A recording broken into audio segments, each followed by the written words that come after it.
This world is not what you think it is. This world is not what you think it is. Go, go.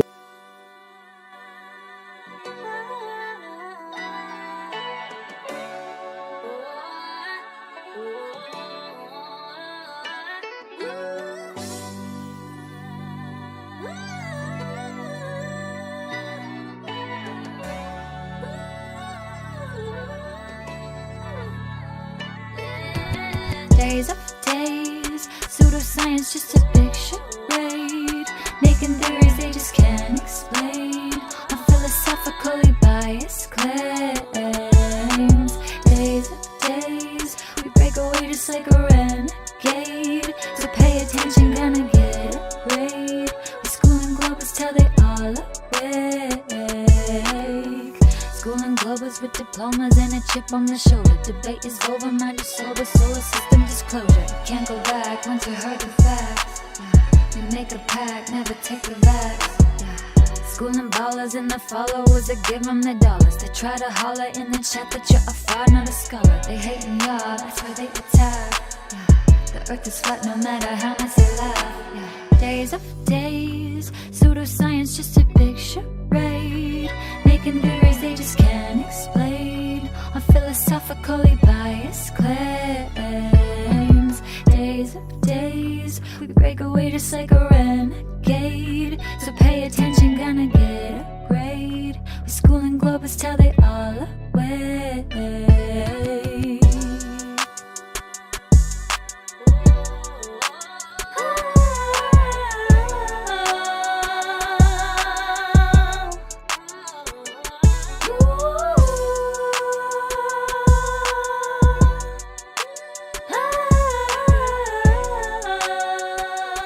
I can construct for you a spherically symmetrical universe with Earth at its center, and you cannot disprove it based on observations. You can only exclude it on philosophical grounds. In my view, there's absolutely nothing wrong in that. What I want to bring into the open is the fact that we are using philosophical criteria in choosing our models. A lot of cosmology tries to hide that. You don't say, George. I mean, it didn't get any better since you made this quote. They completely try to hide it. They call it science, and they deny that it's basically philosophy. What he's saying here is that you can treat the Earth as stationary and in the center of the entire universe, and you can't disprove it with any observations. You can only say, I don't like it philosophically. And he says, I don't see anything wrong with that. Well, I disagree, but at least he tried to point it out to people, because he said people try to hide that fact and claim it's science. Claim number one is that the Earth is in motion. The Earth is supposedly spinning over 1,000 miles per hour at the equator while revolving around the sun 66,600 miles per hour on an axial tilt of 66.6 degrees. That's a positive claim. We need to kind of test that, and let me just break down some basic logic here. Do you ever experience that the Earth is moving? Of course not. We can stack rocks up. We actually notice when the Earth moves. It's called an earthquake, right? Because it's actually moving from its previous stationary position. We can see smokestacks going up just straight up in the air. From our observation, the Earth's not moving. Now, the globe claims it is, you just can't tell. Okay, maybe so. But you have to verify that, you have to give us some type of evidence to truly substantiate that, because the default position based on all empirical evidence, whether that be how we shoot missiles, how we fly planes, how we fly helicopters, how we do anything, we assume that the Earth is stationary, and how we even look at anything in quote-unquote space is we assume the Earth's in the center and stationary. So if you're going to claim that's actually just an illusion, you have to, of course, substantiate that. So let's see if this claim of motion of this globe Earth model was actually verified, right? I mean, that's basic logic. We need to verify if this claim is true, because it seems like a lot of people don't really know what it is that they believe in, and they've never actually assessed it with intellectual honesty and logic. This is where they say that we live, and just a quick reminder, they say it's spinning over 1,000 miles per hour east of the equator, right? And of course, it's going at different speeds based on different latitudes, because it's a sphere. They claim it's tilted, wobbling, 3 different wobbles at least, on a 66.6 degree axis. And that's, of course, because 23.4 taken from 90 is 66.6. And it's supposedly orbiting around the sun, 66,600 miles per hour. And then flying through the galaxy over 1 million miles per hour. And really, that's a typo. It's flying with the sun through the galaxy 500,000 miles per hour as the galaxy flies through space over 1 million miles per hour. Here's a quote: "No physical experiment ever proved that the Earth actually is in motion." Lincoln Barnett, The Universe, and Dr. Einstein. That seems a little different than what we've been told or led to believe, huh? We just covered the basic logic that everything we've ever experienced is that it's not moving, so we're gonna need some evidence that it is moving. To the question whether or not the motion of the Earth in space can be made perceptible in terrestrial experiments, meaning as to the question of whether or not we can actually detect or perceive the alleged motion of the Earth in an experiment on the Earth, we've already remarked that every attempt of this nature led to a negative result, meaning we weren't able to actually ever detect, perceive, or measure the motion of the Earth that is assumed. Before the theory of relativity was put forward, it was difficult to become reconciled to this negative result. That's Albert Einstein, Relativity to Special and General Theory, 1920, page 61.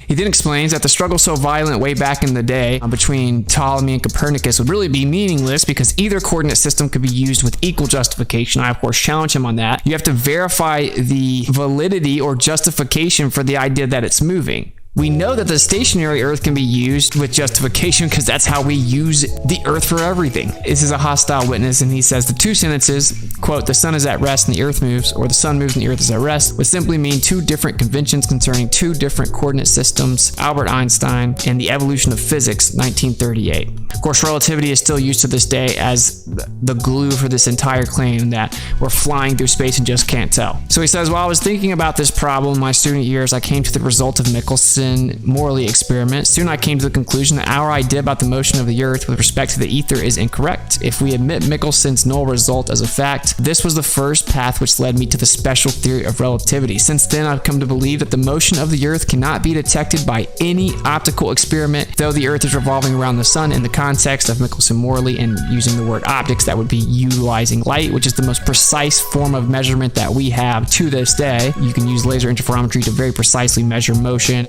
This is the Michelson-Morley experiment. This is a visualization. It's called the most famous failed experiment in history. They shot two perpendicular light beams. One is supposedly going with the motion of the Earth. The other one's supposedly going against it as it flies around the sun. So it should take one of the light beams longer to get to the receiver because it has to travel further. If that's the case, that's what we should see right here. It should be a difference called an interference pattern or a fringe shift. And what they actually saw was that it's way closer to being exactly the same, but if you look closely, it is not the same. What they did, instead of accepting the results saying, oh, we're not measuring this motion of the Earth, we assume, 30 kilometers a second. The Earth is supposedly flying through space 30 kilometers every 1 second, which is 66,000 miles per hour. They said, oh, well, actually the light beams were separated because we are moving, but when we tried to measure it, you just couldn't tell because everything is contracting in relation to the sun. And so basically the apparatus itself, or anything you tried to measure it, it'll contract just the right amount to make it look like the Earth isn't moving. And this is called Lorentz contraction or length contraction.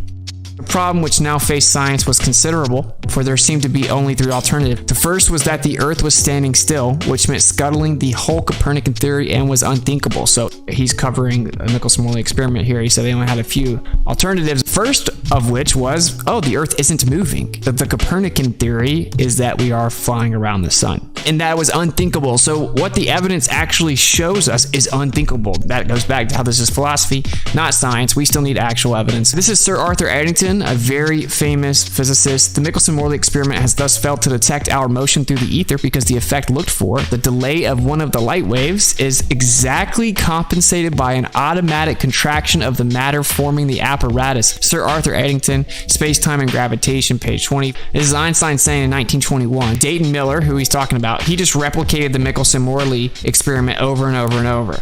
I believe that I've really found the relationship between gravitation and electricity, assuming, and now of course he just took Maxwell's equations, but anyway, assuming that the Miller experiments are based on a fundamental error, otherwise the whole relativity theory collapses like a house of cards. This was the expected result, right? Because one light wave is supposedly moving further. This is what they actually saw. You see, there is actually a separation between the waves here. They're not exactly the same. They claim that the apparatus contracted because everything on the Earth is contracted in relation to the sun because it's supposedly moving around the sun. There is a separation So what did they say? They said, oh, well, that's just instrumental error. Coincidentally, the instrument keeps on showing us error in the same direction that the sky moves, and it keeps on doing it. I think it was probably temperature. So what did Miller do? Miller started testing it. He started testing it with radiant heat sources at different altitudes, different times of the year, different directions, etc. And he saw that the effect was consistent and that there was no leg to stand on to claim that it was just instrumental error, which was the best that Einstein or anyone else trying to save the heliocentric model could come up with at the time.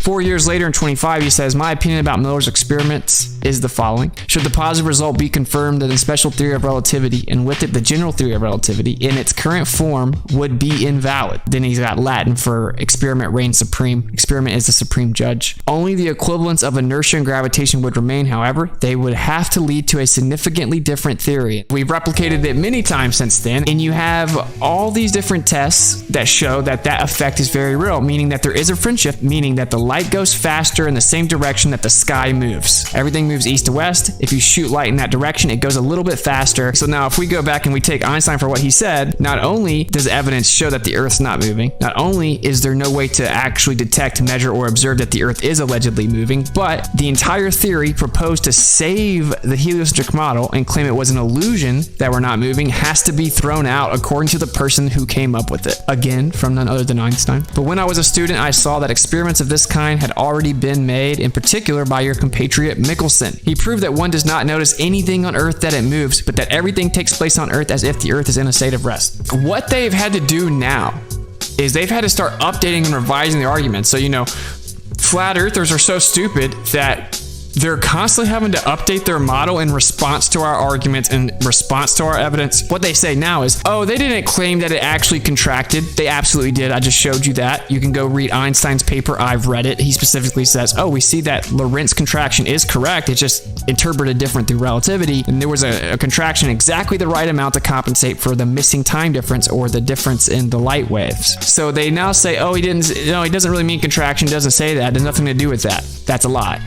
I just want you to soak that in, that they have to actually bastardize the theory that saved their model and they have to lie. They then said, oh, Einstein didn't actually even know about Michelson-Morley when he came up with relativity. It had nothing to do with that. Well, that's funny because we just read multiple quotes from Einstein himself saying that's exactly what happened.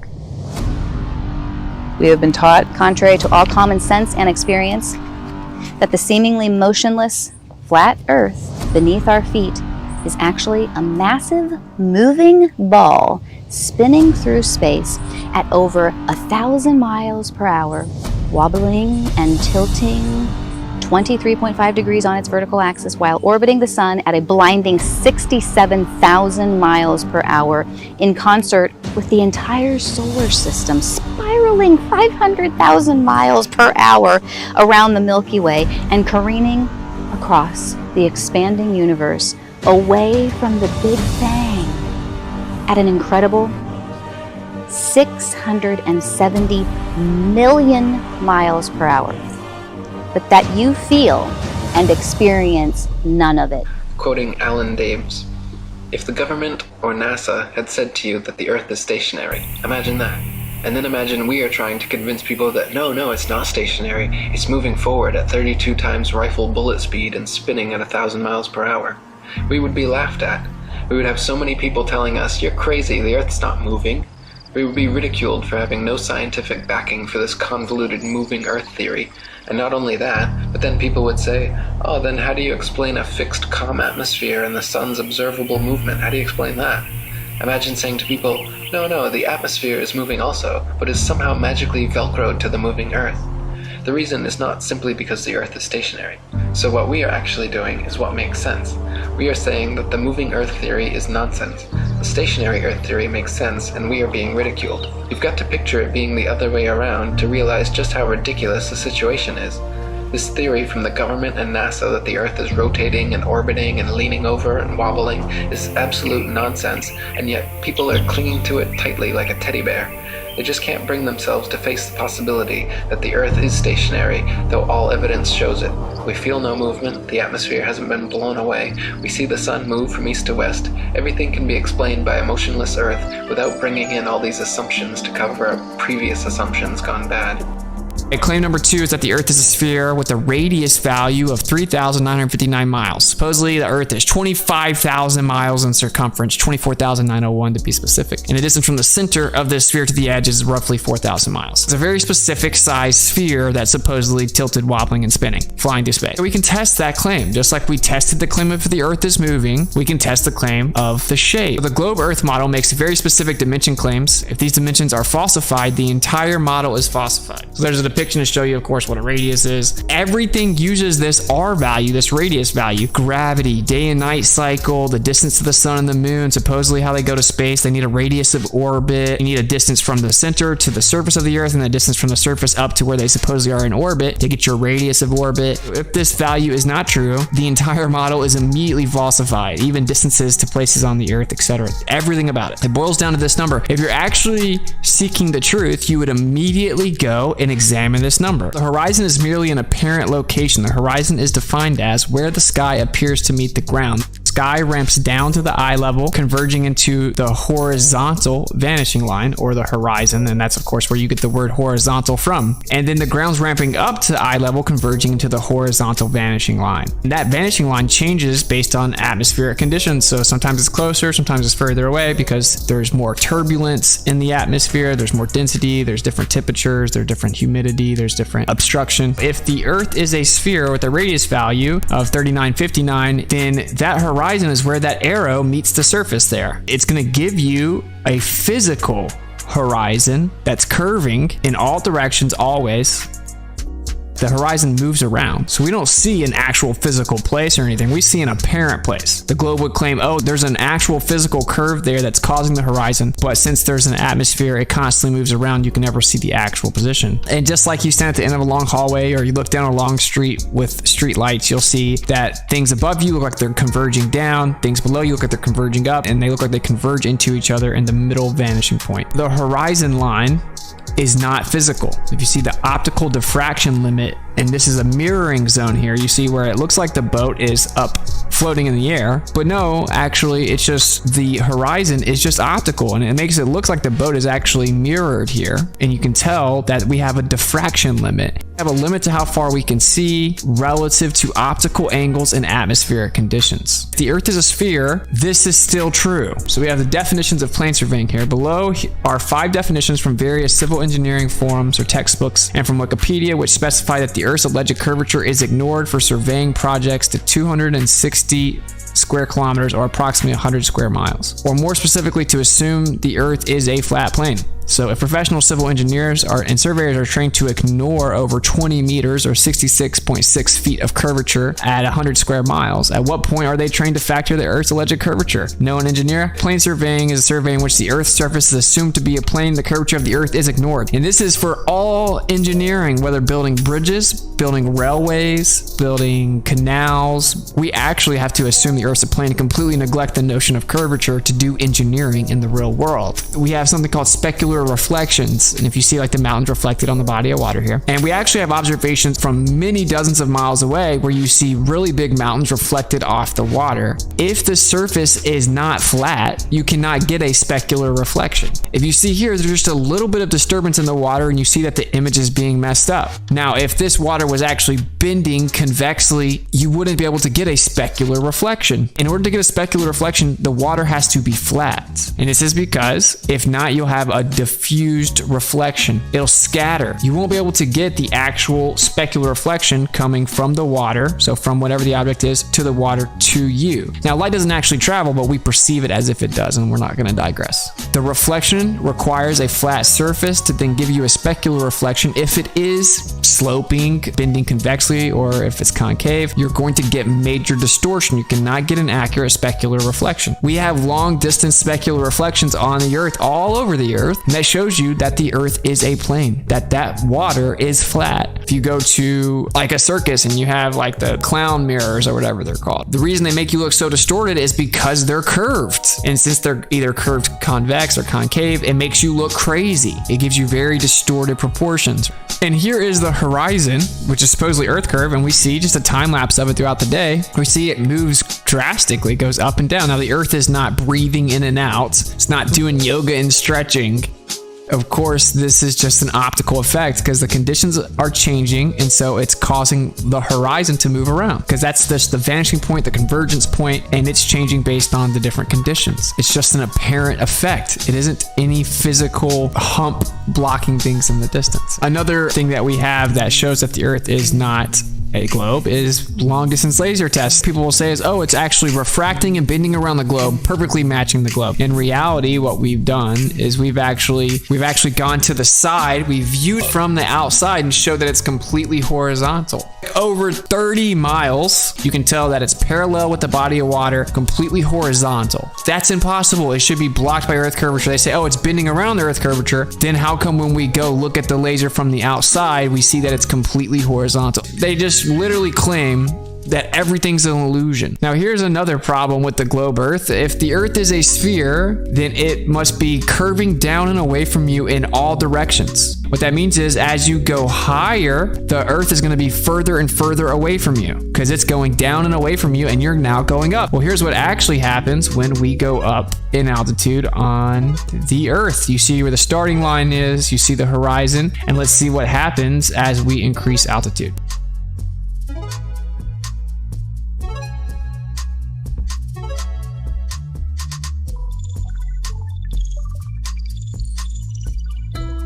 Look at that, the horizon's rising with the drone.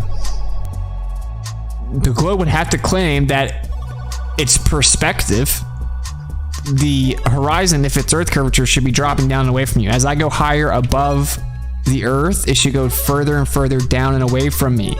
But the horizon is rising towards eye level with us. If the Earth's a sphere, this horizon supposedly Earth curvature that's going down and away from my feet. So as I get higher, it should go down away from me further and further. It just converges into that vanishing point.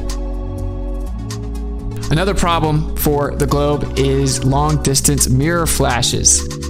The military uses these to allow soldiers to communicate and convey their location without other people being able to see it. So you just take a little mirror. If you tip it back and forth, eventually the light from the sun will hit the mirror in just the right way that it will reflect to the observer because it will have a direct line of sight. And the reason that they do this is because enemies can be in the area, but they won't be able to see the guy signaling the mirror flash because you have to have a direct line of sight with the person. You don't see the mirror until the light is at a perfect angle that you can see it. This is an infrared from across a lake where there should be significant curvature blocking this light, but instead we see it. The problem here is you can't claim it's refraction because once you have it curving up from behind a hump or the curvature of the Earth, you're not going to get that direct line of sight at that impact point of the mirror to be able to get the flash. It requires a horizontal line of sight. This has been done far beyond what the globe Earth's math allows. Radio waves can be sent over 10,000 miles with no Earth curvature obstruction. So we can just send these radio waves out horizontally. They can be detected and received over 10,000 miles away. Radio waves are nothing more than non-visible light. So microwaves, radio waves, light, all the same thing, right? In fact, what we typically call light is just visible light. It's all electromagnetic radiation, and there's a huge span of frequencies. And that's what radio waves are. Okay, so you have the radio spectrum labeled there for you, right? As you actually get to 300 gigahertz up to 300 megahertz, that's the microwave range. And then you have that very small portion being the visible light. Electromagnetic radiation going out horizontally can be sent over 10,000 miles successfully and was done in the early 1900s. In 1901, we had the reception of the transatlantic radio signals by Marconi. If you have this tower that's just, a few dozen feet up, and then you shoot a radio wave out, well, the curvature of the Earth is going to block the wave. So you can't send it 2,000 miles if you do the math based on how high you're sending the signal out from horizontally, line of sight. Then the curvature of the Earth will block it at less than 200 miles. They're like, that's not going to work, bro. He's like, well, I'm going to try it anyway. First attempt successful, 2,200 miles away. So shot it like the Earth was flat, line of sight, radio wave was received 2,200 miles away. So they had to come up with an excuse, and that's where Oliver Heaviside came in, and they came up with the idea of the ionosphere. And they claim that the ionosphere is an area of the atmosphere that is ionized. Of course, ionized gas is plasma. There's a certain ionization of the gas at a certain layer in the atmosphere that reflects the radio waves back down. They came up with this to explain how the Earth is in fact a ball, even though the radio wave should have been blocked by the curvature of the Earth. This is where you get the idea of skywave propagation. You see the depiction here. If you send something out horizontally on a globe, what happens is it goes towards space because the Earth is dropping down and away from you. They claim, oh, well, it goes up, hits the ionosphere, bounces back down, then reflects off the ground, goes back up, hits the ionosphere, bounces back down, and it keeps bouncing down, up and down. And it said that radio waves topping out with the frequency of about 30 megahertz bounce off the ionosphere in what is called skywave propagation, depicted to the right.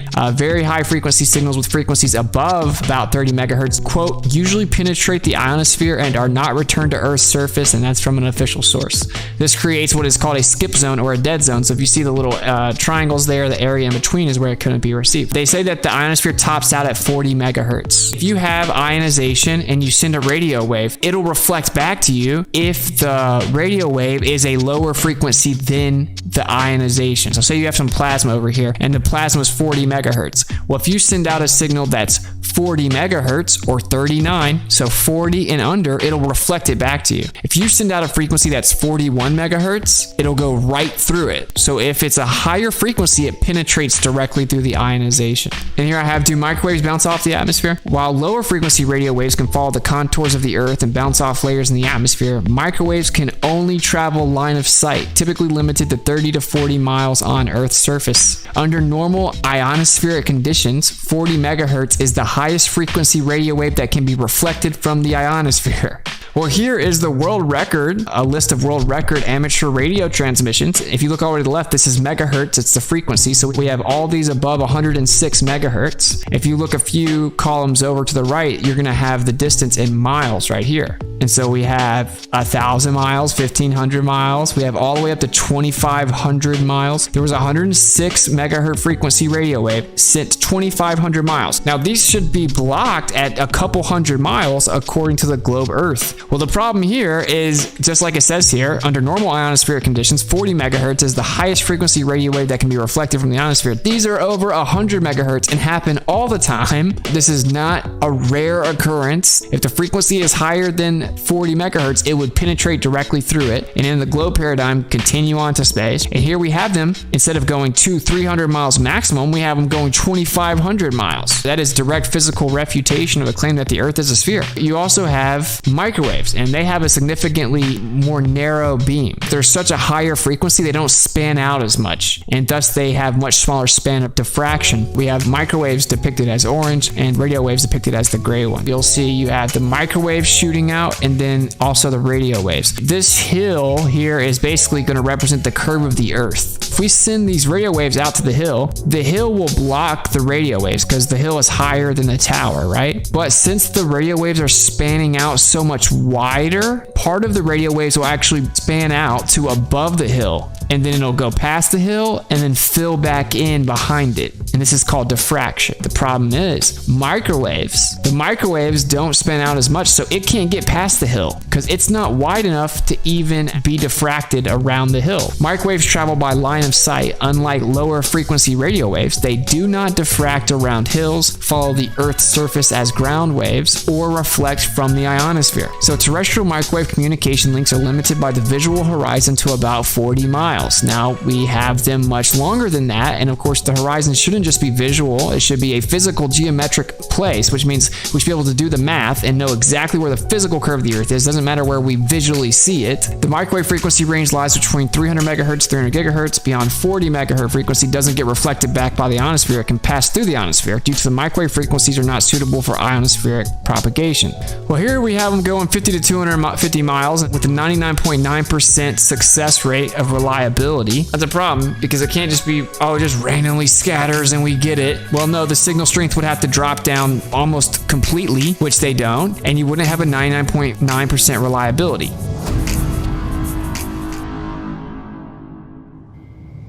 This is a ball.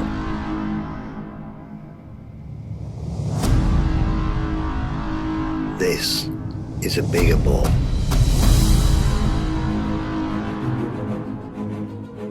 the size of all makes no difference.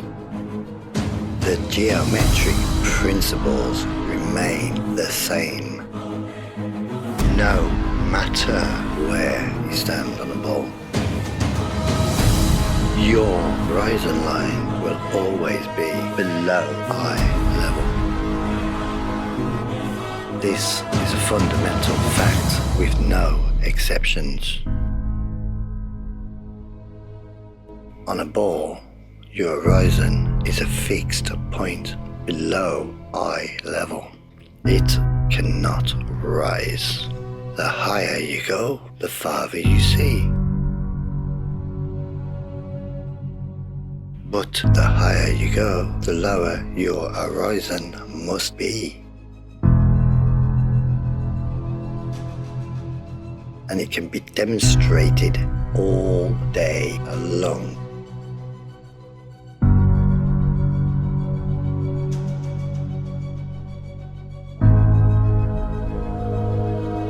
The math used to confirm the globe dimensions also confirms the expected horizon drop for Earth.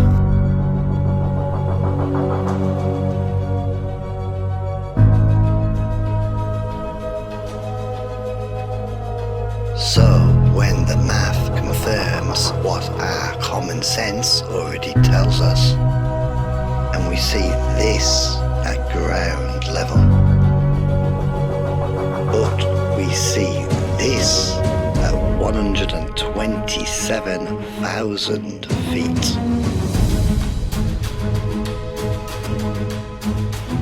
Stay with me, people. This ain't rocket science. This is a flat, extended surface.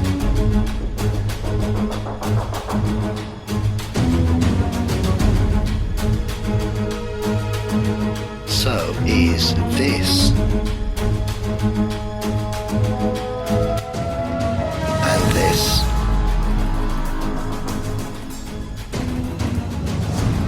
And this. And this.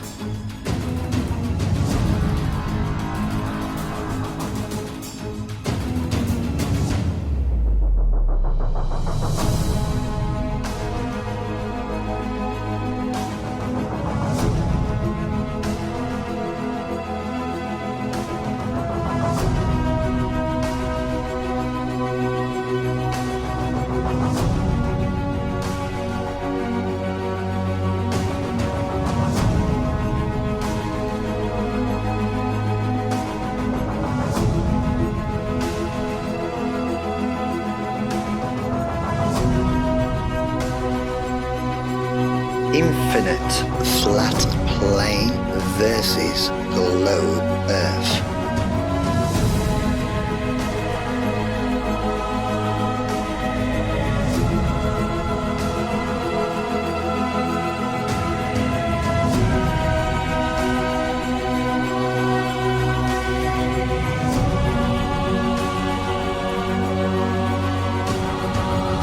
Flat Earth is not a belief.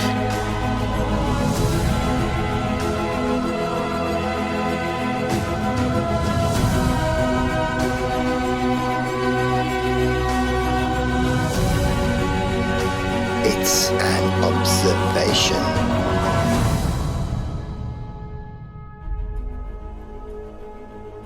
No complex equations required to verify that it's real. I know you're out there. I can feel you now. I know that you're afraid. You're afraid of us. You're afraid of change. I don't know the future. I didn't come here to tell you how this is going to end. I came here to tell you how it's going to begin.